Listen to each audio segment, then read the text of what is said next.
말씀엔 두 단어가 구체적으로 나옵니다. 하나는 뭐냐면 안식년, 그리고 하나는 희년입니다. 먼저 이 안식년과 희년을 앞서 말씀을 드리기 전에 오늘 제가 주제 제목을 리셋이라고 잡았는데, 혹시 리셋이라는 단어를 혹시 아시나요? 이게 이제 컴퓨터 용어입니다. 컴퓨터 용어인데, 이게 이제 정확하게 이 정의가 뭐냐면 장치의 일부 또는 시스템이 전체를 미리 정해진 상태로 되돌리는 것. 시스템의 일부가 과열 현상으로 일으키거나 노이즈 현상이 일어날 때, 동작이 이상하게 되었을 때 리셋 버튼을 누르면 원래 상태로 되돌아간다는 뜻입니다. 그러니까 리셋이라는 것은 뭐냐면 원래대로 되돌려 놓는 것입니다. 근데 리셋은 어떻게 하나요? 멈추게 하는 거죠. 여러분, 컴퓨터를 사용하다 보면 노이즈 현상이 일어난다, 이제 렉이 걸립니다. 그때 아무리 조작을 해도 이 컴퓨터가 되지 않습니다. 그때 어떻게 하나요? 파워를 눌러서 꺼버립니다. 그럼 다시 이제 컴퓨터를 켜면 잘 돌아가는 것을 볼 수가 있는 거죠. 저는 오늘 이 본문 말씀이 바로 그런 부분이 아닌가라는 생각이 듭니다. 첫 번째 뭐냐면 안식년에 대한 이야기입니다. 안식년이 가지고 있는 의미는 뭐냐면 쉼이라는 뜻인데, 원래는 그 원어를 찾아보면 멈춤이라는 단어를 가지고 있습니다. 멈춰버리는 거죠. 안식년은 일단 뭐냐면 멈추는 것입니다. 여러분, 안식일도 마찬가지죠. 안식일은 여러분 6일째 일하다 하다가 7일째에 이제 쉬는 것을 말하는 것이죠. 안식년은 뭘까요? 6년을 일하다가 7년째에 완전히 1년을 내리쉬는 겁니다. 멈추는 것이죠. 자, 희년은 어떤 의미를 가지고 있느냐 하면, 이게 이제 그 희년이랑 가지고 있으니까 면제의 해라고 이야기합니다. 나팔을 부는 것이죠. 그러니까 원래대로 되돌리는 상태, 회복을 의미합니다. 그러니까 두 개는 어떻게 보면 같은 맥락에 있는데 의미가 차이가 있다면, 안식년이라는 것은 멈춤을 말하는 것이고 희년이라는 것은 회복, 회기를 원래대로 돌아가는 것을 의미합니다. 왜 하나님께서 이 레위기서에 이런 말씀을 우리에게 주셨을까? 레위기의 원래 주제는 뭐냐면 거룩이라는 뜻입니다. 거룩. 내가 거룩하니 너희도 거룩하라. 그러면 거룩하기 위해서 이 안식년을 우리에게 허락하신 것이죠. 그런데 안식년의 특징이 뭐라고 하셨습니까? 멈춤이라는 것이죠. 한 해 동안 여러분들 살아왔던 시간들을 돌아보면 우리가 참 멈추지 못합니다. 뭔가 자꾸 달려가고 싶은 거죠. 그게 내가 원해서 달리는 것도 있지만 할 수 없이 멈추지 못하는 상태가 있습니다. 꼭 이것이 여러분 눈으로 보는 어떤 것뿐만 아니라 내 마음에 있는 내면의 세계도 마찬가지인 거죠. 여러분, 한번 생각해 보십시오. 많은 생각을 많이 하면 그날 밤 잠이 옵니까? 오지 않습니까? 오지 않습니다. 그래서 마음의 생각들을 잘 정리하고 또 여러 가지 우리의 삶에 있어서 여러 가지 어떤 나를 피곤하게 했던 것들을 잘 정리해 주는 게 참 좋은 거죠. 그걸 멈추지 않으면 계속 쌓이는 겁니다. 컴퓨터도 그렇습니다. 컴퓨터가 이제 사용하다 보면 옛날 자료들이 많이 쌓이다 보면 잘 돌아가지 않습니다. 그런데 그 안에 있던 것들을 다 지워버리고 정리를 하게 되면 어떠나요? 이제 잘 컴퓨터가 새 것처럼, 노트북이 새 것처럼 돌아가게 됩니다. 우리가 살면서 이제 묵은 짐이나 여러 가지 어떤 짐들이 많습니다. 가시적으로 보이는 그 짐들도 우리가 정리를 하는 것도 참 깨끗한 마음을 가지게 하죠. 여러분, 우리 인생을 살면 제일 힘든 게 뭐냐면 쌓아두는 것보다 뭐가 힘드나요? 버리는 것이 힘듭니다. 그것도 어떻게 보면 우리 삶에 있던 하나의 작은 영성이라고 생각합니다. 그런데 가시적인 것도 마찬가지겠지만 내적인 어떤 내면의 세계도 마찬가지입니다. 여러분들의 어떤 생각들, 복잡한 생각들, 또한 사람과의 관계를 통하여 맺어졌던 여러 가지 일들, 이것들을 정리하지 않고 우리는 앞으로 나아갈 수가 없습니다. 그래서 하나님께서는 이 안식일을 통하여서 그러한 마음들을 우리에게 주시지 않았나라는 생각을 해볼 수가 있습니다. 그래서 먼저 오늘 두 가지 주제인데, 하나는 뭐냐면 안식년과 희년인데, 안식년에 대한 이야기를 한번 말씀을 좀 나눠보도록 하겠습니다. 2절의 말씀에 이렇게 나옵니다. 이스라엘 자손에게 말하여 이르라. 이제 하나님께서 모세를 통해서 이스라엘 자손에게 이렇게 말하라고 했습니다. 너희는 내가 너희에게 주는 땅에 들어간 후에 그 땅으로 여호와 앞에 안식하게 하라. 여기 여호와 앞에라는 뜻이 어떤 의미냐면 하나님께 속한 것, 이 하나님의 속한 것에 대하여 안식하게 하라는 것이죠.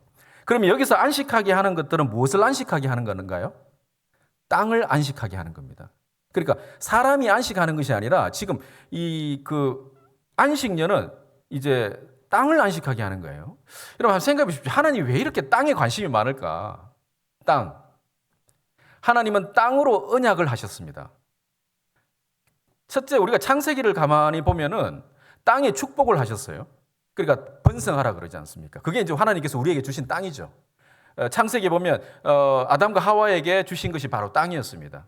왜냐하면 거기에 소산들을 먹고 또 거기에 풍성하게 이제 열매를 가진 것들을 먹게 하신 것이 땅에 축복을 하신 겁니다. 그런데 인간의 죄로 인해서 뭐가 저주를 받습니까? 땅이 먼저 저주를 받습니다. 오늘 안식년을 통하여 땅을 쉬게 하시는 것은 첫 번째 하나님께서 언약을 기억하라는 것이죠. 그 언약은 바로 하나님께서 그 땅을 통하여 맺은 언약입니다. 대표적으로 우리가 알 수 있는 것은 바로 아브라함을 통하여 약속의 땅을 허락하셨습니다. 하나님이 언약을 하셨을 때 첫 번째 땅이었습니다. 그리고 자손에게 복을 주겠다라는 그 말씀을 하신 거죠.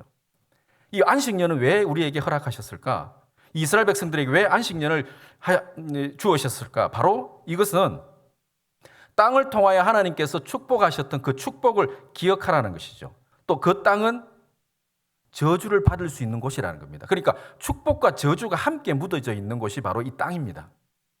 그래서 하나님께서는 이스라엘 백성들에게 언약을 기억할 것을 생각하면서 바로 이 땅에 대하여 안식하게 하신 것이죠. 그래서 땅을 쉬게 하는 겁니다. 그래서 여러분 보시면 6년 동안 이제 잘 파종하고 열매 맺은 것들을 가지고 7년째는 쉬면서 6년 동안 이제 모아놨던 것을 이제 1년 동안 우리가 속된 말로 까먹는 겁니다. 이게 참 쉬운 일은 아니죠. 이것은 먼저 해야 할 수 있는 것이 뭐냐면 안식년을 하나님과 언약을 기억할 수 있는 것은 먼저 멈춰야 됩니다. 멈추지 않으면 하나님의 주신 그 은혜를 기억할 수 없는 것이죠. 사람의 마음에는 욕심이 있습니다. 내가 뭔가를 해야 된다는 그것이 타이든 자이든 멈추지 못하는 우리 마음이 있다는 것이죠. 자, 그리고 이 안식년을 통하여서 무엇을 또 하나님께서는 자유를 주시려고 했느냐 하면 두 가지 생각해 볼 수 있는 것은 노동으로부터의 자유입니다. 1년 동안 아무 노동을 하지 않는다라는 것이죠. 왜 하나님께서는 이 1년 동안 노동을 시키지 않으셨을까요? 하지 말라고 하셨겠습니까? 첫 번째 우리가 생각해 볼 수 있는 것은 창세기에 타락하기 전 그때의 상태를 회복하는 시간입니다. 왜냐하면 인간이 저주를 받아서 죄로 말미암아서 아담과 하와가 하나님의 말씀을 어기고 죄로 인해서 그들이 땅의 저주를 받아 뭐의 대가를 받았습니까? 노동하라는 대가를 받은 거죠. 그런데 안식년은 1년 동안 노동하지 않습니다. 이 노동하지 않으면서 그 1년 동안 무엇을 할까 우리는 생각해 봐야 될 것 같습니다. 저는 먼저 생각해 볼 수 있는 것은 노동으로부터 자유함을 누림으로 인해서 멈춤으로 인해서 하나님과의 관계의 회복이 시작될 수 있다고 저는 확신합니다. 여러분 우리에게 일에 사무치고 돈을 벌어야 된다는 그 의무감이 살다 보면 사실 하나님의 관계를 맺기가 참 쉽지가 않습니다. 늘 바쁜 거죠. 정신이 없는 겁니다. 하나님께서는 이 멈춤을 통하여서 하나님과 우리의 관계를 회복하기를 원하시는 것 같습니다. 아마 이스라엘 백성들도 그 안식년 1년 동안에 하나님과 예배를 드리기를 원했을 것이고 또 그 시간에는 하나님 여러분 그 광야 생활을 가만히 보면은 그 만나의 메추라기를 주시면서 그들이 전혀 파종하지도 않고 씨를 뿌리지도 않은 것들을 하나님께서 그들에게 먹이신 거죠. 그래서 안식을 통하여서 그들이 깨달을 수 있는 것은 뭐냐면 광야 생활 동안에 그들의 조상들이 경험했던 아니면 자기들이 경험했던 것들을 다시 기억하게 한다는 것입니다. 그래서 언약을 기억하는 것이고 그들의 광야 생활 속에서 하나님이 부어주셨던 그 은혜를 기억하는 시간이 바로 이 안식년의 시간입니다. 아마 이 안식년 시간은 어떤 면에서 보면 굉장히 도전을 받는 시간일 수도 있습니다. 한 1년 동안 일을 안 한다고 생각해 보십시오. 먹을 거 걱정할 수밖에 없습니다. 그런데 분명히 그런 가운데서 저는 가정 안에서의 그 관계가 회복되지 않을까. 아버지, 엄마 다 일하러 가지 않고 다 집에 모여 있습니다. 어떨까요? 서로 대화할 수 있는 시간이 많을 것 같습니다. 또 하나님에 대한 생각을 아니면 반대일 수도 있습니다. 원망하는 사람도 분명히 있을 수도 있을 것 같습니다. 하지만 이 안식년을 통하여서 어떻게 보면 바쁜 일상으로부터 그들이 자유를 얻고 노동으로부터 자유를 얻어서 창세기의 원래의 하나님께서 인간에게 주셨던 그 축복의 메시지를 기억할 수 있는 시간을 가질 수 있다는 것이죠. 여러분, 이것은 어떻게 이루어질 수 있나요? 멈춤에서 가능합니다. 여러분, 우리가 이제 운전을 하다 보면 노란불이 딱 옵니다. 어떤 마음이 듭니까? 어떤 분은 속도를 줄이기도 하지만 어떤 분은 어때요? 더 그냥 밟아버립니다. 이 인간의 어떤 그 마음에 그런 마음이 있는 거죠. 30km로 갔다가 갑자기 노란불이 오면 막 50km, 60km 냅니다. 그게 누구냐? 저도 그렇습니다. 하지만 여기서 멈출 수 있는 것도 바로 우리의 신앙인 것 같습니다. 그 유혹으로부터 우리가 벗어나는 것이죠. 그 작은 것에도 우리는 유혹에 흔들립니다. 그런데 한번 생각해 보십시오. 이 안식년에 통하여 그들은 하나님과의 관계를 회복할 수 있고 이웃과 그 가족 간에 회복할 수 있는 시간이라는 것이죠. 자, 그것을 어떻게 사용하느냐에 따라 달라지는 겁니다. 자, 하나님께서는 또 그리고 난 이후에 이 안식년에 7년째에 맺어진 이제 포도원에 가꾸지 말라 하시고 이제 6년 동안에 자기들이 준비했던 것을 안식년에 먹는데 안식년을 그대로 내버려 두면 자연적으로 이제 발생하는 열매들이 있습니다. 그런데 하나님께서는 그걸 거두지 말라고 했습니다. 왜 거두지 말라고 했냐면 이웃과 더불어 먹으라는 것이죠. 그리고 자기들이 기르는 가축들, 동물들에게 그것을 주라고 하는 겁니다. 이제 거둔다는 것은 자기 소유로 만들어버린 것이죠. 그러니까 인간의 욕심으로부터의 자유를 허락하시는 것입니다. 사람은 더 많이 자기 것을 채우려고 합니다. 더 많은 것을 가지려고 하는 것이죠. 그러나 이 안식년을 통하여서 내려놓음의 비밀을 가진다는 겁니다. 그러니까 욕심으로부터 자유를 얻는 겁니다. 여러분, 우리가 마음속에 욕심이 주어지면 늘 억압되어 삽니다. 얼마나 힘듭니까? 내가 더 많이 가져야 되고, 그것이 뭐 물질적인 뿐만 아니라 생각도 마찬가지입니다. 내 생각 속에 내 생각대로 돼야 되고, 내가 원하는 대로 돼야 되고, 내 말한 대로 돼야 된다는 그 욕심 속에 나는 거기에 왠지 망사 속에 가려져서 자유롭지 못하는 것이죠. 그러나 이 1년의 안식년을 통하여서 자신들을 돌아볼 수 있는 시간을 가질 수 있습니다. 그러나 그것을 가지는 못하는 사람도 분명히 있었을 것입니다. 그런데 하나님께서 이 안식년을 통하여서 먼저 그들과 맺은 언약을 기억하라는 것이고 또 노동으로부터 자유함을 누려서 원래의 그 창세기의 축복을 기억하는 시간이었고 욕심으로부터 자유를 누리는 시간이 바로 그 안식년이라는 것입니다. 비록 우리가 1년 동안 쉴 수는 없지만 우리가 주일날 한번 이렇게 와서 예배 드리는 거 얼마나 귀합니까? 여러분들이 지금 하고자 했던 모든 욕심들을 다 내려놓고 이 자리에 와서 예배를 드립니다. 이것은 바로 우리 신앙인으로서의 영성이라는 것이죠. 우리는 참 힘듭니다. 왜냐하면 넷플릭스를 보고 TV를 보다가 좋은 어떤 드라마를 보다가 갑자기 멈춰서 수요일 예배에 오실 수 있나요? 그게 우리의 영성이라는 겁니다. 아마 지난밤에 열심히 드라마를 보다가 눈을 비비고 교회 오는 것도 참 은혜입니다. 그런데 오지 못하시는 분도 있을 것이라고 생각합니다. 우리가 많은 일로 바쁘고 정신없습니다. 그런데 우리가 그 시간에 멈출 수 있는 그 결단력이 바로 우리의 신앙의 시작이고 멈춤이고 회복의 시작이라는 것이죠. 그런데 이스라엘 백성들을 돌아보면 과연 이렇게 했나라는 의문을 가지게 됩니다. 이제 우리가 두 번째로 한번 생각해 보면 희년입니다. 희년이라는 것은 이제 우리가 안식년을 7회를 지나는 겁니다. 그러니까 이제 6년이 지나고 7년째가 안식년입니다. 그런데 이 7년을 7회를 지나는 겁니다. 그러니까 77이 49가 되는 거죠. 49가 되고 50년째 될 때 희년이라는 것은 원래대로 모든 걸 되돌려 놓습니다. 그게 뭐냐면 13절에 이런 말씀이 나옵니다. 이 희년에는 너희가 각기 자기의 소유지로 돌아갈지라 라고 했습니다. 그러니까 이제 여러분 이스라엘 백성들에게 하나님께서 이제 소유지를 나누어 주셨습니다. 여러분 그 여호수아를 보면 아시지 않습니까? 그런데 살다 보면 자기가 조상으로부터 받았던 소유주들을 잃어버릴 때가 있습니다. 경제적으로나 또 여러 가지 어떤 그 땅을 잘 굴리지 못해서 팔아야 되는 상황도 생기지 않습니까?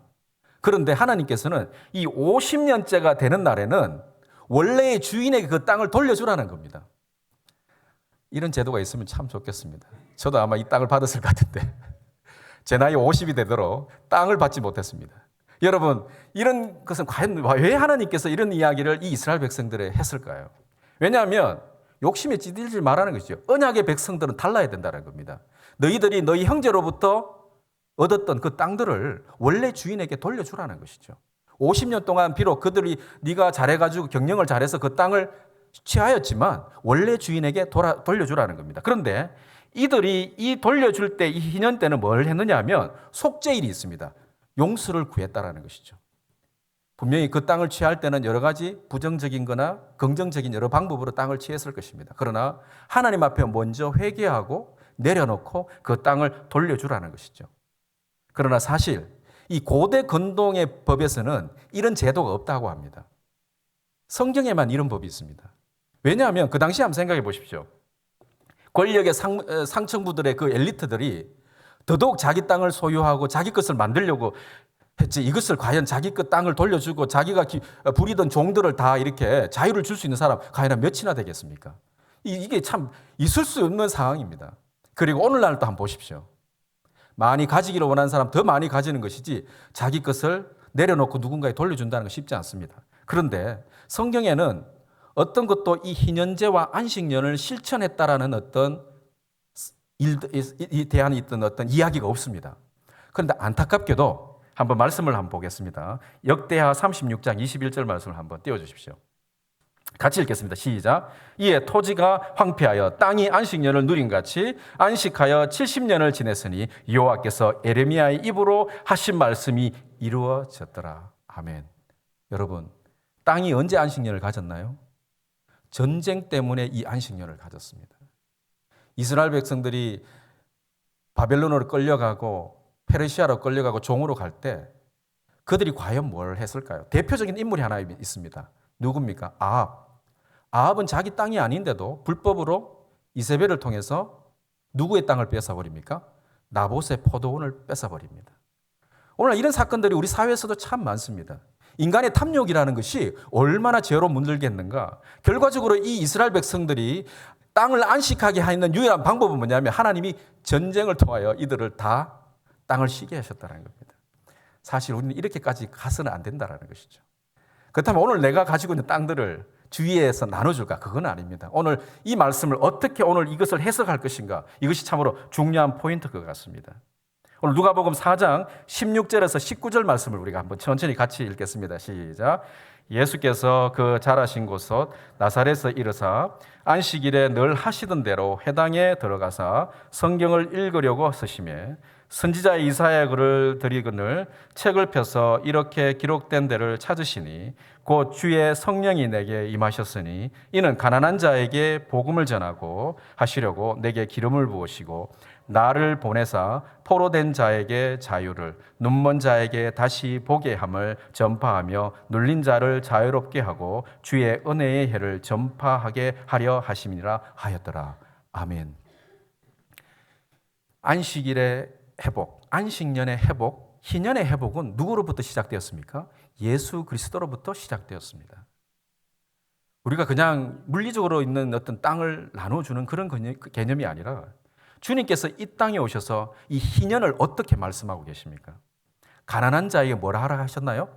복음을 전하는 것입니다. 여러분, 세상에는 눌린 자, 가난한 자 너무 많습니다. 오늘 이 본문 말씀에 포로된 자, 우리가 뭐 감옥에 가서 꼭 포로인가요? 그렇지 않지 않습니까? 돈에 포로가 되어 있는 사람이 있고 성적인 것에 포로가 되어 있는 사람이 있고 세상의 욕심에 물욕에 포로가 되어 있는 사람이 있습니다. 또 어떤 사람은 지적인 것에 포로가 되어 있는 사람이 있습니다. 내가 너무 많이 아는 것으로 인해서 자기가 다 잘났다는 것이죠. 자기가 다 똑똑하다는 것입니다. 이것도 어떻게 보면 포로된 자입니다. 그런데 이들에게 그 포로로부터 자유하는 것. 여러분, 이스라엘 백성들이 하나님께서 이 안식년을 통하여서 주시고자 원했던 것은 바로 자유였습니다. 세상으로부터 자유하라는 것이죠. 진리를 알지니 진리가 너희를 자유케 하리라. 여러분, 이 자유를 우리 삶 가운데 누리셔야 됩니다. 우리는 이 자유를 필요로 합니다. 돈이 많아서 집이 커서 이게 자유가 아니라는 것이죠. 우리에게 느껴지는 그리스도 안에서 느끼는 그리스도 안에서 우리가 스며드는 그 놀라운 자유. 그러면 세상에 돈도 부럽지 않고 세상의 지위가 부럽지 않습니다. 이 자유는 오직 누구로부터 오는 것입니까? 하나님으로부터, 그리스도의 말씀으로부터 시작된다는 것이죠. 눈먼 자에게 다시 보게 한다. 여러분, 세상에 눈이 뜨고 있어도 앞을 못 보는 사람 천지입니다. 판단을 못 한다는 것이죠. 뭐가 옳은지 그름을 판단하지 못하는 겁니다. 제가 그때 한번 이런 말씀을 드렸습니다. 이 통찰력, 토마스 아퀴나스가 하나님이 주시는 어떤 성령의 은혜 가운데 가장 중요한 것 중에 하나가 통찰력이라고 했습니다. 우리가 말하는 인사이트라 그러는 거죠. 남이 못 보는 것을 보는 것입니다. 더 나아가서 이 사람이 이야기하는 어떤 통찰력은 뭐 세상의 어떤 그 이치를 잘 깨닫는 이런 뜻이 아니라 하나님을 일상 가운데 우연한 사건 가운데 하나님을 경험한다는 뜻입니다. 여러분, 야곱을 한번 보십시오.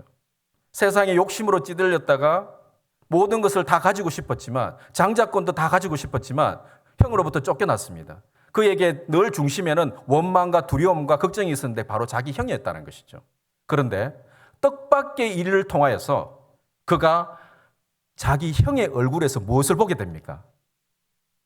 내가 형의 얼굴을 보니 하나님을 뵙는 것 같습니다. 우리가 살다 보면 원수도 있고 나를 피곤하게 하고 힘들게 하는 사람들이 있습니다. 그런데 그 얼굴 속에 그 영혼 속에 하나님의 얼굴을 발견하시는 여러분들이 되시기를 간절히 축복합니다. 우리가 일상에서 경험하지 못하는 것들이 너무 많다는 것이죠. 그것을 경험하게 해도, 특별히 하늘에서 어떤 성령이 충만해서 내가 병이 낫고, 이게 중요한 거, 이것도 중요하겠지만 더 중요한 것은 뭐냐면 일상 속에서 하나님을 깊이 있게 통찰력으로 깨닫는 것. 내 삶 속에서 일하는 가운데 자유를 얻는 것. 여러분 한번 생각해 보십시오. 우리가 누리는 그 자유들은 결코 누군가가 나에게 뭔가를 많이 줘서 또 내가 남보다 풍족함을 누려서 자유를 누리는 것이 아니라, 비록 그렇지 못한 상황에서도 하나님이 주시는 그 은혜로 말미암아 그 자유를 누리셨는 경험들이 이 자리에 계신 우리 성도님들 너무나 잘 아실 겁니다. 내 자녀가 피곤하게 하고, 내 자녀가 내 마음을 알아주지 못하고, 내 남편이 알아주지 못하고, 내 아내가 알아주지 못해도 하나님께서 나를 위로하시고 하나님께서 나를 축복하시는 그 은혜의 경험들을 다 경험하실 줄 믿습니다. 그때 무엇을 느끼셨나요? 내 영혼 안에 자유함을 누렸었을 것입니다. 하나님께서는 이 희년을 통하여, 이 안식년을 통하여 주시고자 원하는 것은 바로 자유였고, 그 자유 속에서 우리는 새로워질 수가 있습니다. 과거의 묵은 짐들을 다 내려놓고, 그래서 이제 계속 하나님께서는 너희들이 가난한 자가 복음을 전하라. 이제는 우리에게 주신 하나님의 물질이나 그 많은 것들, 지적인 것이든 물질적인 것이든 다 어떻게 사용하라는 것이죠? 하나님의 영광을 위하여, 복음을 위해 사용하라는 것입니다. 희년처럼 내가 땅을 누구한테 돌려준다는 그런 것이 아니라, 나에게 주신 하나님의 물질과 그 시간과 이 모든 것들을 누구를 위하여? 하나님의 영광을 위하여 내놓을 수 있는 것이 진정한 신앙이라는 것이죠. 우리가 남들처럼 풍족하게 헌금을 하지 못할 수도 있고, 남들처럼 가지지 못한 재산들이, 많은 재산을 가지지 못할 수도 있습니다만, 그러나 마음만큼은 누구보다도 하나님 앞에 드릴 준비가 되어 있다고 저는 믿습니다. 그것을 드릴 때에 하나님께서는 우리에게 자유를 주십니다. 여러분, 우리가 그럴 때 있지 않습니까? 사람이 제일 힘든 것이 뭐냐면 내 것을 가지고 남한테 줄 때가 제일 힘듭니다. 그런데 이 돈에 대한 것, 세상의 욕심에 대한 것, 엄난한 것, 이 모든 것들에 대하여 우리가 자유할 수 있는 것은 내가 내려놓고 하나님 앞에 드릴 때 하나님께서 우리를 치유하시고 회복의 날을 허락하신다는 것이죠. 오늘 우리가 이 희년과 이 안식년의 적용을 오늘 우리 삶 가운데 여러분들 경험하시기를 간절히 축복합니다. 우리에게 그러한 마음을 주실 때 우리는 우리 주위의 가난한 자와 눌린 자들, 눈문 자들을 말씀으로 깨닫게 할 수가 있습니다. 우리가 어두워지고 우리가 말씀을 모른다면 과연 누구를 깨닫게 할 것이며 누구에게 그 말씀을 전할 수가 있겠습니까? 살아계신 그 하나님이 내 안에 풍성히 살아 숨쉬는 우리 성도님들이 되시기를 주님의 이름으로 축복합니다. 그래서 오늘 우리 찬양 새롭게